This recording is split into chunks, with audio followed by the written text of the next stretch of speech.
نحمده ونصلي على رسوله الكريم أما بعد فأعوذ بالله من الشيطان الرجيم بسم الله الرحمن الرحيم رب اشرح لي صدري ويسر لي أمري واحلل عقدة من لساني يفقهوا قولي واجعل لي وزيرا من أهلي اشدد به أزري وأشركه في أمري كي نسبحك كثيرا ونذكرك كثيرا انک کنت بنا بصیرا الہی آمین۔ پیج نمبر 7 پر ہم نے درود شریف پڑھے تھے اور میں نے آپ سے کہا تھا کہ جو سیکنڈ نمبر کا ہے وہ میں آپ سے سنوں گی، تو آپ یہاں سے انشاءاللہ پڑھنا شروع کریں گے، پھر اس کے بعد ہم حدیث کا مطالعہ کریں گے۔ تو آپ پڑھنا شروع کریں گے۔ پوزز آپ نے لگائے تھے کل، اور کہاں پر غنہ کرنا ہے یہ بھی میں نے آپ کو بتا دیا تھا، دوہرا دیتی ہوں۔ جہاں میم مشدد اور نون مشدد آئے گا بس صرف اسی کے رول کو ہم فالو کر رہے ہیں، ادروائز مدات یا ادغام یا جتنے بھی رولز اینڈ ریگولیشنز ہیں اس کو فالو نہیں کر رہے۔ مخارج صفات کی بات نہیں کر رہی، ٹھیک ہے؟ سین سین ہی لگنا چاہیے، صاد صاد ہی لگنا چاہیے، صحیح؟ چلیں پڑھنا شروع کریں گے۔ آپ درود شریف نمبر 2۔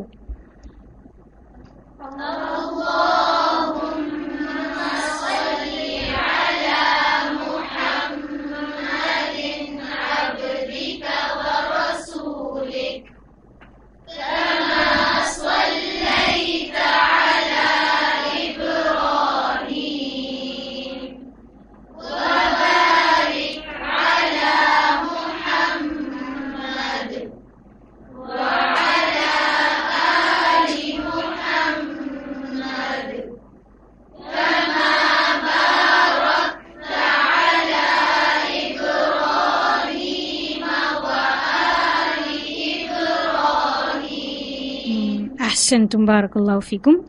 جی پیج آپ کھولیں گے جہاں پر ہماری احادیث ہیں، پیج نمبر 67، پیج نمبر 67۔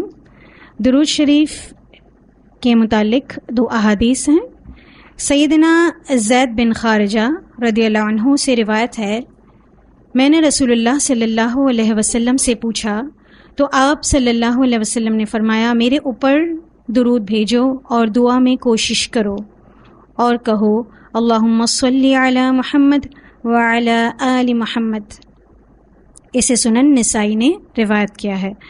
تو درود شریف پڑھنا دعا میں کوشش کرنے کے برابر ہے، صحیح؟ اگر ہم صرف درود شریف پڑھتے رہیں، ایک حدیث کا مفہوم ہے کہ اگر ہم اپنی پوری کی پوری دعا کو درود شریف ہی بنا لیں تو اللہ سبحانہ تعالی ہمیں جو ہم نے مانگا ہے وہ بھی عطا کرے گا اور جو نہیں مانگا وہ بھی عطا کرے گا۔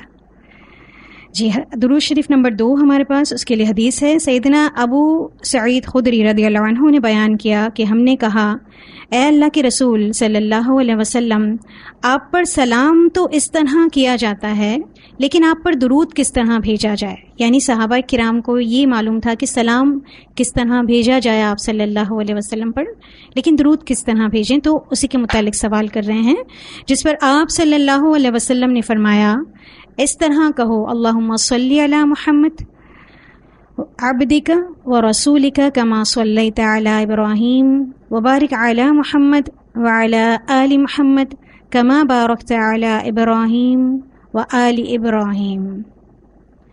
یہ صحیح بخاری کی روایت ہے۔ تو اللہ کے رسول صلی اللہ علیہ وسلم نے یہ دونوں درود پاک خود سکھائے ہیں اپنی زبان مبارک سے، تو ہمیں یہ یاد کرنے ہیں تاکہ ہم اس کتاب کے محتاج نہ رہیں۔ جب ہم اللہ کے سامنے دعا کے لیے ہاتھ پھیلائیں تو اللہ کے حبیب صلی اللہ علیہ وسلم پر درود شریف بھیج سکیں آسانی سے، صحیح؟ چلیں اگلا حصہ ہمارا ہے صبح و شام کے اذکار۔ سب سے پہلا ٹاپک ہمارا جو دعاؤں کا سٹارٹ ہو رہا ہے وہ ہے صبح و شام کے اذکار، تو ہم انشاءاللہ سے شروع کرتے ہیں۔ دوبارہ سے بتا دیتی ہوں، صرف نون مشدد اور میم مشدد پر آپ غنہ کریں گے، باقی آپ رولز اینڈ ریگولیشنز جیسے میں بتاتی جا رہی ہوں اسی کو آپ مارک کریں گے اور پازز بھی لگائیں گے۔ سبحان اللہ وبحمدہ،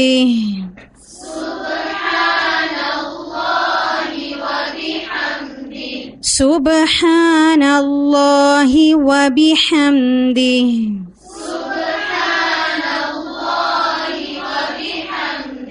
عدد خلقه عدد خلقه ورضا نفسه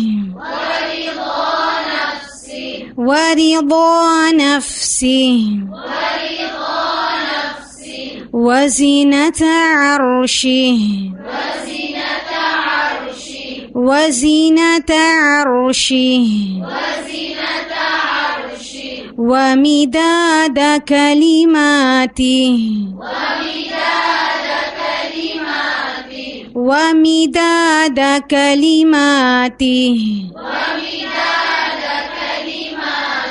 اس کا ترجمہ دیکھتے ہیں.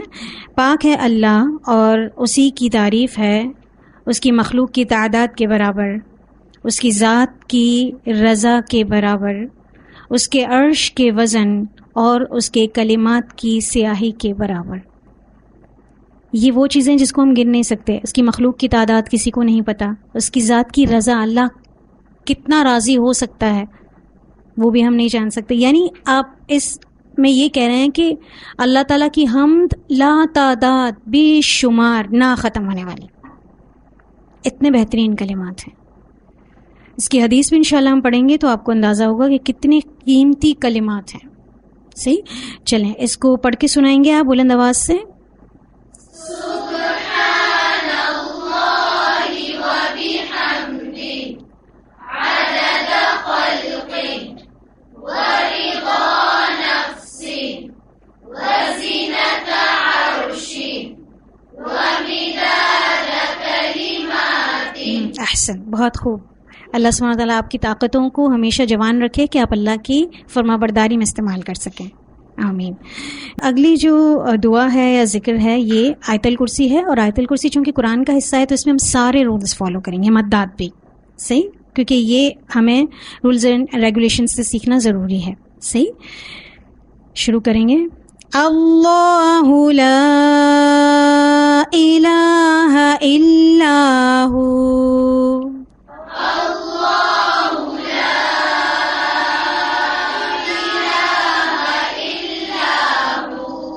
الحي القيوم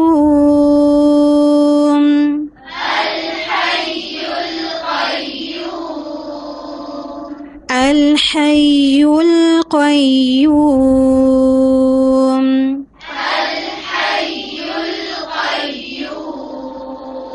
لا تأخذه سنة ولا نوم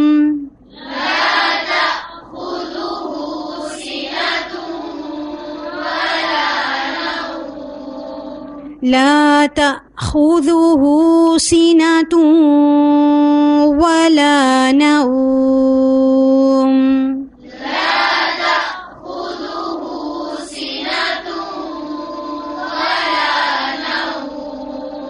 له ما في السماوات وما في الأرض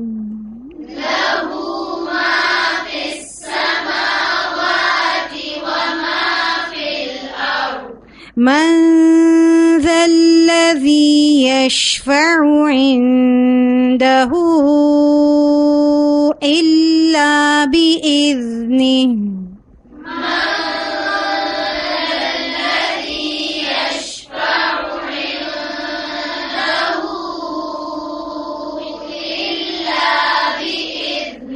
من ذا الذي يشفع عنده إلا بإذنه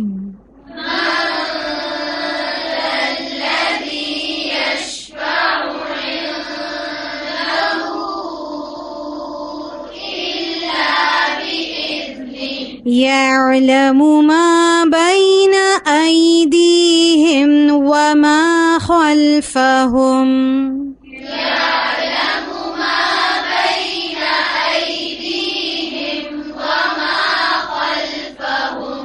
ولا يحيطون بشيء من علمه إلا بما شاء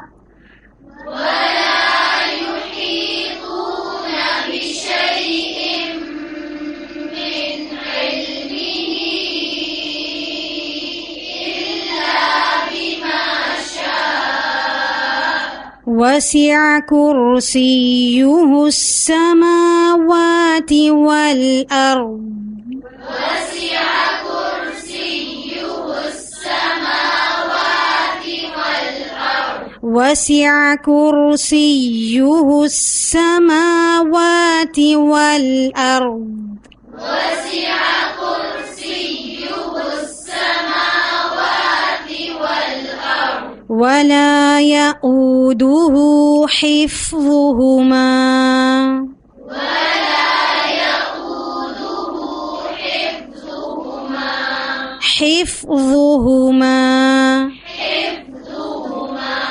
وهو العلي العظيم. وهو العلي العظيم. جی اس کا ترجمہ دیکھتے ہیں.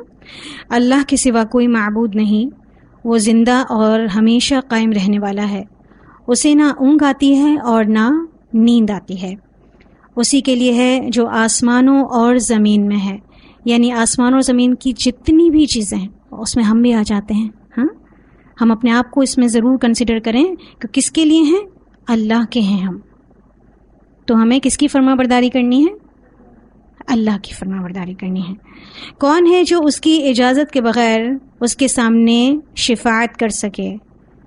وہ جانتا ہے جو ان کے آگے اور پیچھے ہے، اور وہ اس کے علم میں سے کسی چیز کا احاطہ نہیں کر سکتے سوائے اس کے جو وہ چاہے. یعنی جتنا علم اللہ جس کو بھی سکھانا چاہتا ہے خود اپنے اذن یعنی اپنی مرضی سے سکھاتا ہے. کسی کی اتنی ہمت نہیں کہ اللہ تعالیٰ کے علم کی جو حدود ہیں اس میں کوئی تجاوز کر سکے. اسی کی کرسی آسمانوں اور زمین تک وسیع ہے، اور ان دونوں کی حفاظت یعنی آسمان اور زمین، ان دونوں کی حفاظت اسے نہیں تھکاتی، اور وہ بہت بلند اور بہت عظمت والا ہے. یہ ایک آیت جو ہے وہ افضل ترین آیت ہے جس کو صبح و شام دونوں اوقات میں ایک ایک مرتبہ لازمی پڑھنا چاہیے. چلیں ان کی احادیث دیکھتے ہیں. اس میں ہم نے جو ذکر نمبر 1 اور نمبر 2 پڑھا ہے، اچھا جو پہلا ہم نے ذکر پڑھا ہے اس کو آپ کو صبح 3 بار پڑھنا ہے. جب آپ صبح شام کے اذکار پڑھیں گے تو اس کو 3 مرتبہ پڑھنا ہے. آپ پیج نمبر 68 کھولیں گے. پیج نمبر 68 صبح شام کے اذکار کی فضیلت پر پہلی حدیث ہے. سیدنا انس بن مالک رضی اللہ عنہ سے روایت ہے کہ رسول اللہ صلی اللہ علیہ وسلم نے فرمایا، مجھے ایسے لوگوں کے ساتھ بیٹھنا سیدنا اسماعیل علیہ السلام کی اولاد میں سے 4 غلاموں کو آزاد کرنے سے زیادہ پسند ہے جو نماز فجر سے طلوع آفتاب تک اللہ کا ذکر کرتے رہتے ہیں. مجھے ایسے لوگوں کے ساتھ بیٹھنا 4 غلام آزاد کرنے سے زیادہ پسند ہے جو نماز عصر سے غروب آفتاب تک اللہ کا ذکر کرتے رہتے ہیں. اسے سنن ابی داود نے روایت کیا. تو یہ 2 صبح شام کے ایسے اوقات ہیں کہ جس میں ذکر کرنا اللہ کو بہت پسند ہے اور اللہ کے رسول کو بھی بہت پسند ہے، کہ اللہ کے رسول صلی اللہ علیہ وسلم ایسے لوگوں کی صحبت اختیار کرنا پسند فرماتے تھے. جی جو ہم نے کلمات پڑھے پہلے اللہ کی حمد کے، اس کے لیے حدیث ہے ہمارے پاس. ام المؤمنین سیدنا جویریہ رضی اللہ عنہا سے روایت ہے. یہ اللہ کے رسول کی زوجہ ہیں. ان سے روایت ہے کہ جب نبی صلی اللہ علیہ وسلم فجر کی نماز کے بعد صبح سویرے ان کے پاس سے نکلے، وہ اپنی نماز کی جگہ پر تھیں. چاشت کے وقت جب آپ صلی اللہ علیہ وسلم لوٹے تو دیکھا کہ وہ وہیں بیٹھی ہیں. آپ صلی اللہ علیہ وسلم نے فرمایا، تم اسی حال میں رہیں جب سے میں نے تمہیں چھوڑا؟ جویریہ رضی اللہ عنہا نے کہا، جی ہاں.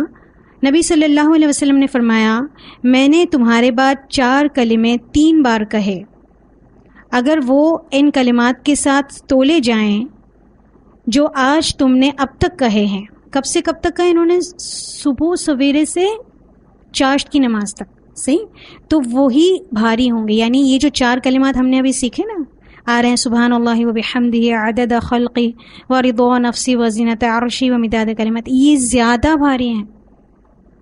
اور اس کو پڑھنے میں کتنا وقت لگتا ہے؟ سیکنڈز لگتے ہیں. 3 مرتبہ پڑھنے میں، تو یہ زیادہ بھاری ہیں اس سے کہ یہ پورا ٹائم عبادت میں گزارا جائے. تو یہ شارٹ ٹائم میں ہم زیادہ فائدہ اٹھا سکتے ہیں ان کلمات کے ذریعے. تو ان کلمات کو لازمی آپ کو صبح کے وقت 3 مرتبہ پڑھنا ہے انشاءاللہ، اور یہ صحیح مسلم کی روایت ہے. جو ہم نے آیت الکرسی پڑھی ہے اس کے حوالے سے حدیث ہے. محمد بن ابی بن کعب اپنے والد سے روایت کرتے ہیں کہ ان کے کھجوروں کے کھلیان تھے تو وہ اس میں کمی دیکھتے. تو ایک رات انہوں نے چور کو پکڑ لیا جو جانور سے مشابہ ایک نوعمر لڑکا تھا، یعنی جانور سے ملتا جلتا تھا. انہوں نے اس کو سلام کیا تو اس نے جواب دیا. انہوں نے کہا تم کون ہو، جن یا انسان؟ اس نے کہا میں جن ہوں. انہوں نے کہا اپنا ہاتھ میری طرف بڑھاؤ، تو اس نے اپنا ہاتھ بڑھایا. اس کا ہاتھ کتے کے ہاتھ کی مانند تھا اور اس کے بال کتے کے بال کی مانند تھے. انہوں نے پوچھا کیا اسی طرح جنوں کی تخلیق ہوتی ہے؟ اس نے کہا جن یہ جانتے ہیں کہ جنوں میں سب سے زیادہ شدید اور کوئی نہیں ہے. انہوں نے کہا تم میرے پاس کیوں آئے ہو؟ اس نے کہا ہمیں خبر ملی ہے کہ تم صدقہ کرنا بہت پسند کرتے ہو تو ہم تمہارے کھانے میں سے اپنا حصہ لینے آئے ہیں. انہوں نے کہا کیا چیز تم سے بچا سکتی ہے، یعنی جنات سے کیا چیز بچا سکتی ہے؟ اس نے کہا وہ آیت جو سورۃ البقرہ میں ہے، یعنی اللہ لا الہ الا ہو، یہی آیت الکرسی سورۃ البقرہ کی آیت نمبر 255، جس کا ترجمہ اللہ کے سوا کوئی معبود نہیں، وہ زندہ اور قائم رہنے والا ہے اس سے آخر تک. جو کوئی اسے رات کو پڑھے گا وہ صبح تک ہم سے پناہ میں رہے گا. یعنی یہ جن خود بتا رہا ہے، شیطان، کہ جو کوئی اسے رات کو پڑھے گا وہ صبح تک ہم سے پناہ میں رہے گا، اور جو صبح اسے پڑھے گا وہ رات تک ہم سے پناہ میں رہے گا. پھر جب صبح کو انہوں نے اس بات کا ذکر رسول اللہ صلی اللہ علیہ وسلم سے کیا تو آپ صلی اللہ علیہ وسلم نے فرمایا اس خبیث نے سچ کہا ہے وہ جھوٹا، ہے وہ خبیث، ہے وہ جن، لیکن اس نے یہ بات سچ کہی ہے کہ اس سے بچنے کے لیے جو ہے وہ ذکر، ہمیں کون سا ذکر بچا سکتا ہے؟ آیت الکرسی. تو آیت الکرسی کو لازمی طور پر صبح شام ہم نے پڑھنا ہے، اپنے بچوں کو بھی سکھائیں، اپنے گھر والوں کو انشاءاللہ سکھانا ہے کہ اس سے ہم مکمل طور پر محفوظ ہو جاتے ہیں جنات اور شیاطین سے، ان کے شر سے. صحیح. چلیے یہ جتنی بھی دعائیں ہم نے پڑھی ہیں وہ آپ انشاءاللہ پڑھ کر آئیں گے تاکہ ہم اگلی کلاس میں ان کو آپ سے سنیں تو آپ کو انشاءاللہ اس کو پڑھنا بھی آتا ہو، اور جتنا یاد کر سکتے ہیں اتنا زیادہ سے زیادہ آپ اس کو یاد کریں گے.